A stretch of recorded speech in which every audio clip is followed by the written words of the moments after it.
नमस्कार मित्रांनो, शाळा माहिती व अपडेट या आपल्या यूट्यूब चॅनलवर आपलं सर्वांचं पुन्हा एकदा सहर्ष स्वागत. आज आपण पदवीधर शिक्षकांचा जो नागपूर खंडपीठाने निर्णय दिलेला आहे आणि सर्व पदवीधर शिक्षकांसाठी एक मोठा दिलासा दिलेला आहे, तो न्यायालयाचा निर्णय जो आलेला आहे त्यावर आपण चर्चा करणार आहोत. चला तर मग व्हिडिओला सुरुवात करूया. एक छान आणि आनंदाची अशी एक बातमी, ज्या बातमीच्या प्रतीक्षेत राज्यभरातील हजारो पदवीधर शिक्षक बऱ्याच दिवसांपासून होते आणि आपण आपल्या चॅनलच्या माध्यमातून पदवीधर शिक्षकांचा जो प्रश्न आहे त्या बाबतीत नेहमीच आपण व्हिडिओ टाकत आलेलो आहोत. आणि न्यायालय आपल्याला सर्व पदवीधर शिक्षकांना एक आशा होती की सर्वांना एक ना एक दिवस आपल्या न्यायालयातर्फे न्याय मिळेल. आणि 13 ऑक्टोबर 2016चा जो परिपत्रक होता, जो शासन निर्णय होता, ज्या शासन निर्णयामुळे सर्व पदवीधर शिक्षकांना एकाच 3चा जो निर्णय लावण्यात आलेला होता आणि त्या एकाच 3च्या निर्णयामुळे समान काम समान वेतन या हा जो मुद्दा होता याला बाजूला ठेवून फक्त एकाच 3 शिक्षकांना पदवीधर शिक्षक देण्यात येत होतं आणि बाकी शिक्षकांवर अन्याय होत होता.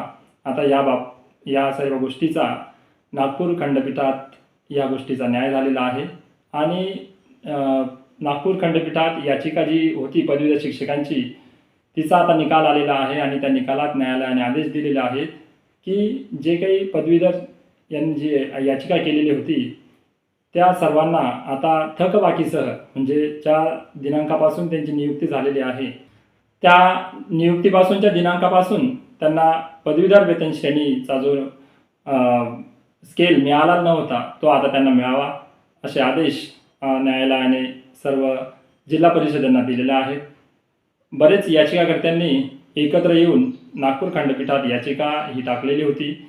बऱ्याच दिवसापासून ही याचिका नागपूर खंडपीठात चालू होती आणि सर्वांचं लक्ष या याचिकेकडे लागलेलं होतं आणि सर्व पदवीधर शिक्षकांना या याचिकेमार्फत न्याय मिळेल अशी सर्वांना अपेक्षा होती. आणि ते आता आज खंडपीठाने एक छान निर्णय दिलेला आहे आणि सर्व राज्यभरातील सर्व पदवीधर शिक्षकांसाठी ही याचिकाकर्त्यांसाठी जरी तो निर्णय लागलेला असेल तरी या याचिकेचा फायदा आता राज्यातील सर्व पदवीधर शिक्षकांना होणार आहे.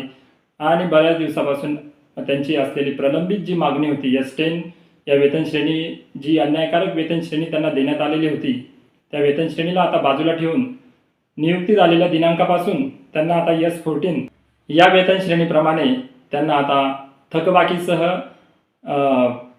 जिल्हा परिषदेनं आदेश दिलेले आहेत की त्यांचा जो वेतन आपण चुकीच्या पद्धतीने दिलेला होता, जी वेतन श्रेणी त्यांना चुकीच्या पद्धतीने दिलेली होती, तिला बाजूला ठेवून आता नवीन वेतन श्रेणी S14 प्रमाणे त्यांना थकबाकीसह पेमेंट जे आहे ते मिळावं.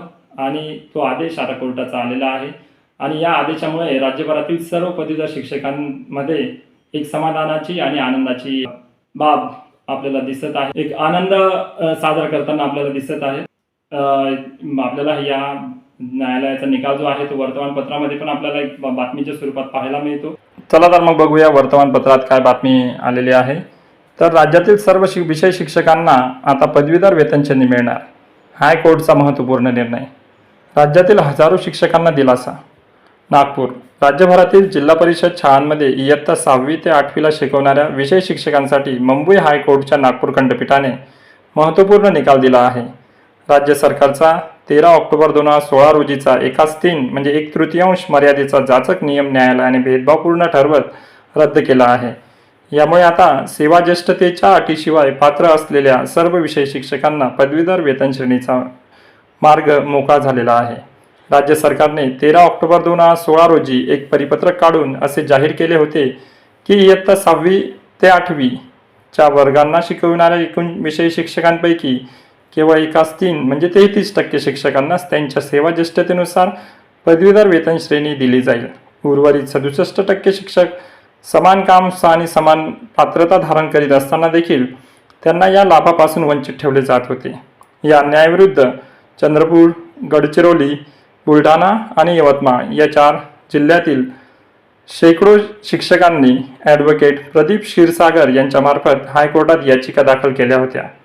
हायकोर्टाचे आदेश काय आहेत? एकाच 3ची अट रद्द. 13 ऑक्टोबर 2016 रोजीच्या परिपत्रकातील कलम नंबर 3 हे भेदभावपूर्ण व असंविधानिक ठरवून रद्द करण्यात आले आहे. 6वी ते 8वीच्या शिक्षकांना सर्व पात्र याचिकाकर्त्यांनी त्यांच्या नियुक्तीच्या दिनांकापासून पदवीधर वेतन श्रेणी लागू करण्याचे आदेश देण्यात आले आहेत. याचिकाकर्त्याच्या वतीने ॲडव्होकेट प्रदीप क्षीरसागर यांनी बाजू मांडली. तर ह्या बातमीमध्ये आपल्याला लक्षात येत आहे की चंद्रपूर, गडचिरोली, बुलढाणा आणि यवतमाळ या 4ही जिल्ह्यांमधील शेकडो पदवीधर शिक्षकांनी ज्या आहेत त्या ॲडव्होकेट प्रदीप क्षीरसागर यांच्यामार्फत नागपूर खंडपीठात जी याचिका दाखल केली होती त्या याचिकेला आता न्याय मिळालेला आहे आणि या याचिकेचा फायदा आता राज्यातील सर्व पदवीधर शिक्षकांना होणार आहे. अशाच काही याचिका छत्रपती संभाजीनगर खंडपीठात देखील प्रलंबित आहेत. या सर्व याचिकांना आता लवकरच न्याय मिळणार आणि सर्व पदवीधर शिक्षकांना एसपोटीचा पगार मिळणार ही बाब आता निश्चित झालेली आहे. तर राज्यभरातील सर्व शिक्षकांना आता या वेतन श्रेणीचा फायदा होणार आहे. आता बऱ्याच पदवीधर शिक्षकांच्या मनात एक प्रश्न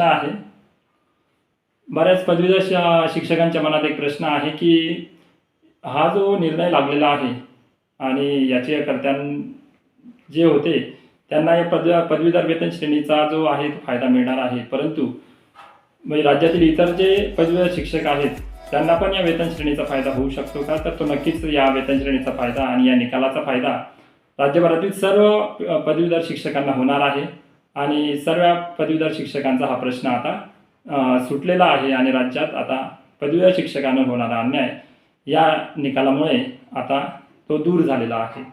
तर खरंच खूप छान असा निर्णय नागपूर खंडपीठाने दिल्यामुळे पदवीधर शिक्षक जे बऱ्याच दिवसापासून एक अन्यायकारक पद्धतीने वेतन श्रेणी घेत होते आणि वारंवार या विषयावर त्यांनी खुलासा केल्यानंतर देखील GR सादर केल्यानंतर देखील ती वेतन श्रेणी त्यांना मिळत नव्हती आणि न्यायालयाच्या निकालानंतर आता ती वेतन श्रेणी मिळणार आहे आणि सर्वांचा S14 या वेतन श्रेणी मिळण्याचा जो मार्ग आहे तो मोकळा झालेला आहे. न्यायालयाच्या निकालाची प्रत आपण व्हिडिओच्या माध्यमातून पुढील काही व्हिडिओमध्ये आपण बघणारच आहोत, परंतु आजचा हा व्हिडिओ मी फक्त यासाठी बनवला की सर्व पदवीधर शिक्षकांसाठी एक महत्त्वाची आणि आनंदाची बातमी आपल्या चॅनलतर्फे सर्व पदवीधर शिक्षकांना द्यावी आणि सर्वांसोबत आपला आनंद साजरा करावा आणि सर्वांना दिलासा देणारी ही बातमी सर्व पदवीधर शिक्षकांपर्यंत पोहोचावी यासाठी आपण या व्हिडिओची आजची निर्मिती केलेली आहे. तर व्हिडिओ जर तुम्हाला चांगला वाटला असेल आणि तुमचाही आनंद तुम्हाला शेअर करावा असं वाटलं तर नक्की कमेंट करा आणि असेच माहितीपूर्ण आणि नवनवीन व्हिडिओज आपल्या चॅनलवर आपण नेहमीच देत असतो. आपण या चॅनलवर या पुढील व्हिडिओमध्ये हा जो निकाल आलेला आहे तो निकालाचा पूर्ण आपण जजमेंट जे आहे त्याचा एक अभ्यास करूया आणि त्या अभ्यास करून त्या निकालाच्या जजमेंटमध्ये नेमके कोणकोणते मुद्दे चर्चिले गेले आणि न्यायालयाने कोणत्या मुद्द्याला धरून S14 वेतन श्रेणी आपल्याला न्याय दिलेला आहे त्याच्यावर आपण पुढील व्हिडिओमध्ये काही चर्चा करूया आणि त्यासाठी चॅनलला तुम्ही सबस्क्राईब करा आणि पदवीधर शिक्षक वेतन श्रेणी मिळाल्याबद्दल सर्व पदवीधर शिक्षकांचे खूप खूप अभिनंदन. असाच आपल्या चॅनलला सपोर्ट करत राहा आणि वेतन त्याच्यानंतर पदवीधर शिक्षक वेतन श्रेणी किंवा शालेय शिक्षण आणि ज्याही गोष्टी आपण शाळेशी संबंधित असतात त्या चॅनलवर आपण नेहमीच देत असतो. त्यासाठी चॅनलला सबस्क्राईब करा, व्हिडिओला शेअर करा, व्हिडिओ आवडला असेल तर एक लाईक नक्की करा. भेटूया पुढच्या व्हिडिओत. धन्यवाद.